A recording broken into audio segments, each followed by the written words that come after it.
Alors, c'est pas pour critiquer, chère Cécile, mais qu'est-ce que j'apprends? Il y aurait des élections la semaine prochaine. Alors, j'ai demandé autour de moi, à mes potos, au bistrot, au boulot, à Pôle emploi, au bistrot, sur le marché, au bistrot, à mon club de boules nantaise, à la sortie de l'école, au bistrot. Alors, personne n'est au courant. Je ne sais pas vous. Moi, j'ai même un ami poète qui m'a demandé si je ne confondais pas avec les grandes marées qui donc, sont prévues la semaine prochaine. Non, franchement, je ne vois pas. Les élections, bon. Alors, je sais bien qu'il y a les élections régionales de mars 2015 qui auront lieu début décembre, juste pour la liste de Noël. Elles n'ont pas été avancées à la date initialement prévue, au moins. Parce que, dans ce cas, on aurait eu les catalogues de jouets dans la boîte aux lettres en février. On aurait peut-être trouvé ça un peu bizarre. D'habitude, ils arrivent pour la Toussaint, fin octobre. Donc, ça ne peut pas être ça. Rassurez-moi, ça ne serait pas déjà la présidentielle. Parce que Hollande est toujours à l'Élysée, je pense, avec Julie Gaillet. Je demande ça parce que j'ai remarqué qu'il pleut moins ces temps-ci, même si Sarkozy s'est un peu remis à chanter. Avec son orchestre de baltringue, donc Claude Guéant au pipeau, Balkany à la grosse caisse, la nostalgie des vieux tubes, on s'en lasse pas. Au fait, on sait comment il va appeler l'UMP? Le violon, le parloir? Parce que la cellule s'est déjà prise par les communistes. Dommage. J'y suis. Ce sont les européennes. Ah, je comprends mieux pourquoi tout le monde s'en fiche. Oh là là là, qu'est-ce qu'ils vont encore se prendre les socialistes? À chaque élection européenne, c'est pour eux. Je comprends qu'ils aient hâte d'en finir avec la fessée.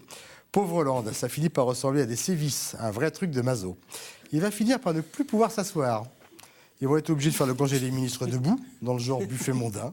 Remarquez comme ça, Hollande va pouvoir faire l'apéro en même temps que le Conseil des ministres, une façon sans façon de remanier le gouvernement en invitant les frondeurs à la bonne franquette entre potes. Ah, on me dit que les européennes ont déjà eu lieu l'année dernière, qu'il y a bien eu une fessée, mais qu'il va falloir attendre 2019 pour remettre ça. Alors, désolé pour les socialistes amateurs de fessée, il va falloir patienter encore un petit peu. Je ne sais pas si M. Grosvalet est amateur. Notez bien que ça ne regarde pas, même s'il ressemble furieusement à Bill Clinton.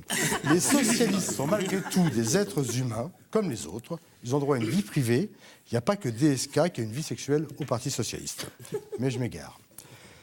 Bon, en tout cas, ce qui est sûr, c'est que ça ne peut pas être les cantonales, parce que les départements ont quand même été supprimés par Manuel Valls. Moi, je vous dis, les cantonniers, c'est fini.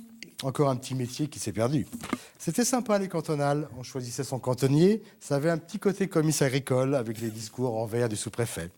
C'est sûr qu'à l'heure des aires métropolitaines et des schémas de cohérence territoriale, on perd beaucoup côté poésie.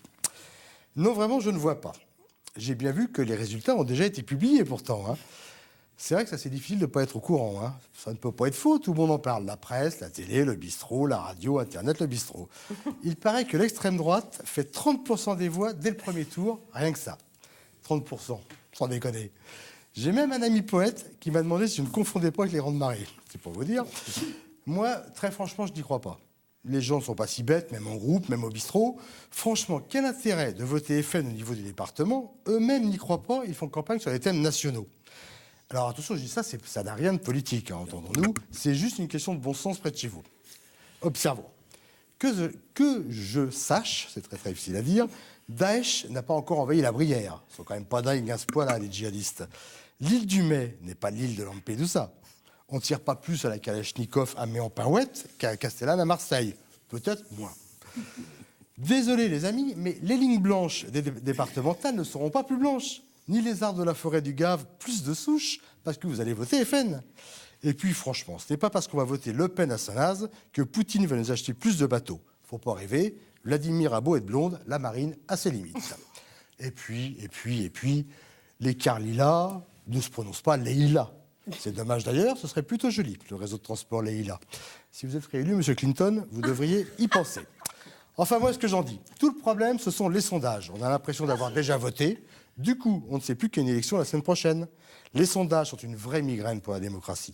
Ils nous prennent la tête, se plantent à chaque élection, et pourtant les gens finissent par voter comme s'ils voulaient leur donner raison. Mais